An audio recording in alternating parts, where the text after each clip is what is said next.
Today we'll talk about grief, why grief is so painful, and how grief affected me and my journey through grief, through loss.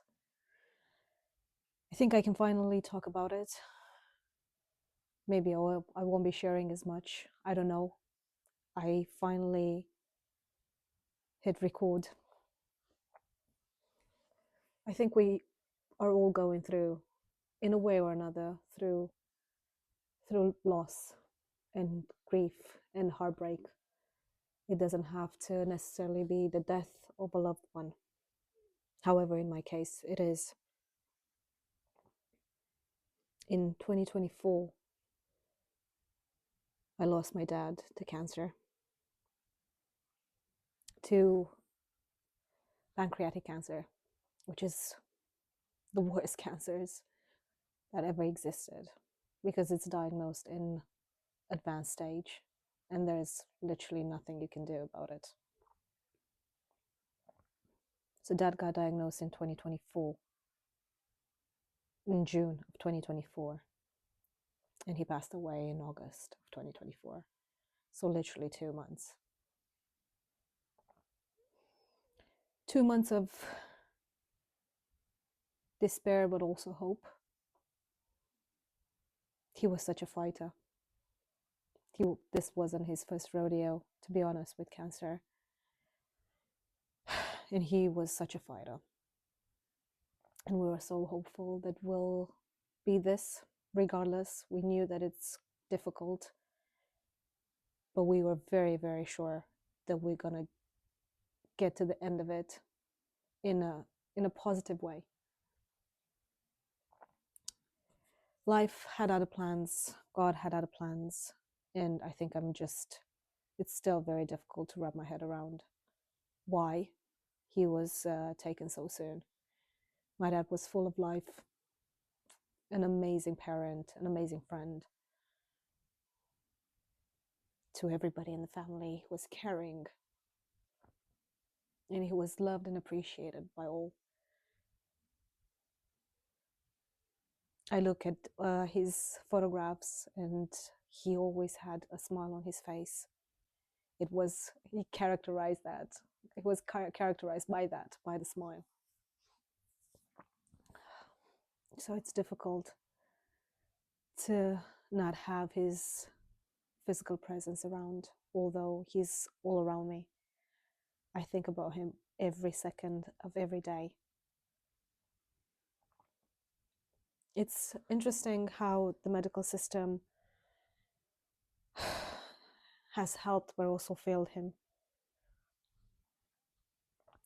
In December of 2023, he started, around November, I would say October, November of 2023, he started losing some weight.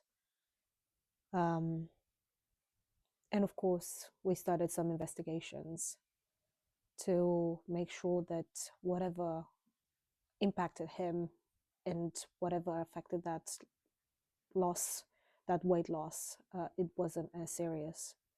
So we started with loads of tests, blood tests, different colonoscopies, different urine tests, like everything that you could imagine, CT scans. So, I mean, so much, honestly, so much. Loads of referrals to gastroenterologists. Yeah, like definitely a lot of investigations, medical investigations, that we wanted to make sure that it wasn't as serious. Nothing was showing up, nothing too concerning, nothing that would alarm, that will raise any alarming bells. And we continued with referrals, and until February of 2024, until he got admitted into hospital, we didn't really have a diagnosis. We didn't even know exactly what was going on, until we just found out that he had an illness or a disease called pancreatitis, where his pancreas wasn't secreting enough enzymes to for his digestion. And that was pretty much it. That's what we thought initially, that it's just pancreatitis. He will have to take medication. There was a treatment for that, and we continued with that treatment. But he got admitted into hospital in April again, and more tests were involved. In May, we had a PET scan, and of course, in June, it was discussed. We discussed the results, and that's when we were told that not only it was pancreatic cancer, it metastasized, so it has spread to other organs. It was extremely devastating. I still remember exactly the moment the nurse told us, and I don't know, I think the first question was, how long? How long do I have? And of course, it's not something that you really want to talk about. Death is never something that you really want to talk about. But it, yeah, I am finding it really difficult to find the words for this, because it's been extremely excruciating, as for those 2 months between June, for all the medical appointments, I was present. I was the first caretaker, and I remember every detail, every blood test, every admission to hospital, everything.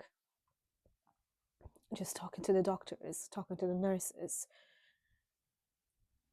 asking all the questions that at some point I found myself, I was asked if I was in the medical field, because I was talking as I was. And it feels so powerless, because I couldn't, in my head, it's like I should have maybe started these investigations sooner, although there were no triggers and no symptoms sooner. So how would you do that? But after that appointment where we were told a diagnosis, of course, we started looking through treatments, and not just the conventional treatments, but we started with some more innovative ones. And we were ready to take any steps further to make sure that we will beat this, because we were so hopeful. We literally were so hopeful. When we got home, we spoke to mom. We had a plan. It was there. We're gonna beat this. We will be fine.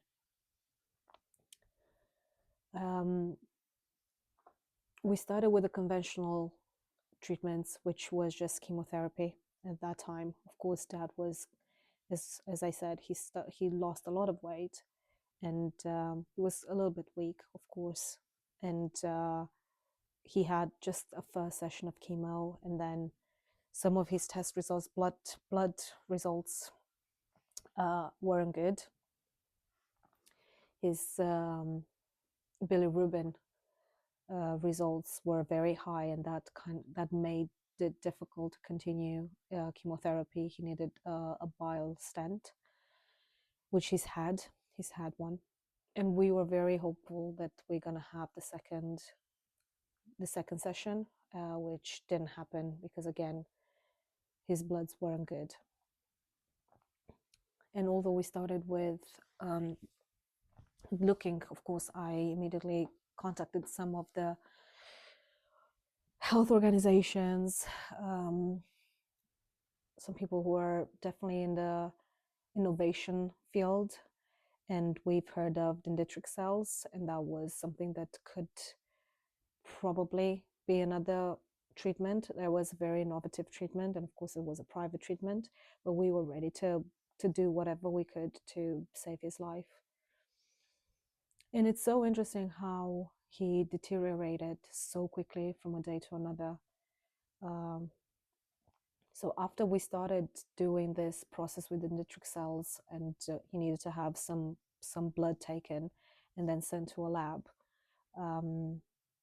We started, it needed more than a couple of weeks for that to be treated in the lab and then sent back. I will speak more at length about this treatment right now. Honestly, it's just a little bit of this journey that I'm experiencing, because it's just that loss of connection that I had with my dad. Is he was so deeply loved and deeply valued and deeply appreciated. So when we first found out about the diagnosis, was loads of emotions. There was loads of emotions about the diagnosis. So it was that process going through and how we cope with that, and also continuing with your daily activities, which is extremely difficult. And then when he passed away, it was rage, it was guilt, it was sadness, it was, I don't know, this, it made this experience so intense. I don't know if you can hear the rain. It started raining now. I'm sorry if I'm digressing from one thing to another. I know it's probably a little complicated to follow, but at this point I just wanted to make sure that I am I'm sharing this journey.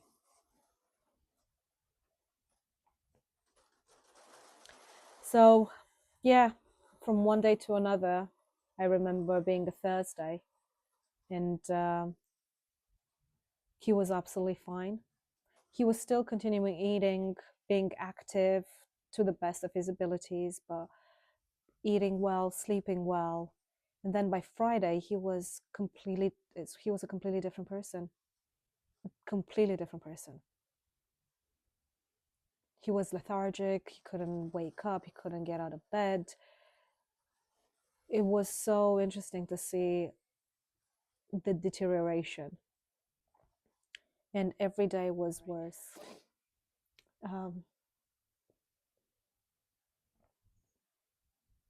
Dad passed away on Tuesday morning. He didn't suffer. He didn't suffer. He wasn't in pain, but he didn't. But starting Saturday to Tuesday, he didn't recognize anyone anymore. He didn't talk anymore, so he was just sleeping. It's so incredibly difficult to go through that. And I think until you actually lose a parent, and you don't know. And my relationship with my dad was beautiful. Such a beautiful rapport between a father and a daughter. As I said, he was not only a provider, he protected me, he loved me, he appreciated me and my mom. And he was so caring, so funny, had a great sense of humor. Was with good morals, with good values, and I love that about him. And I am who I am because of him. And I thank him every day. And I know he's looking at me and he's guiding me from above.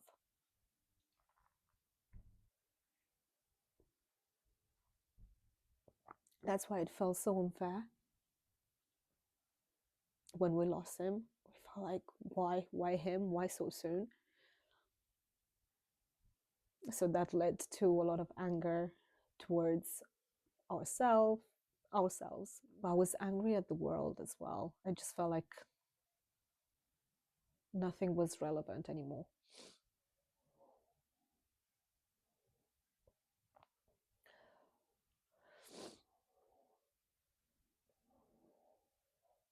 So what I can tell you is that grief is not linear. It's a process. And emotions can overlap, fade, reappear over time. So some people say that it will take a year to kind of cope and get back to some sort of reality, which is not true. I don't think it takes a day, a month, a year. It will take as long as it will take. I think grief is going to be with us forever. Because again, I didn't lose just a father. I lost a best friend. I lost the most important man in my life. So that fear, that this intense sadness will last forever,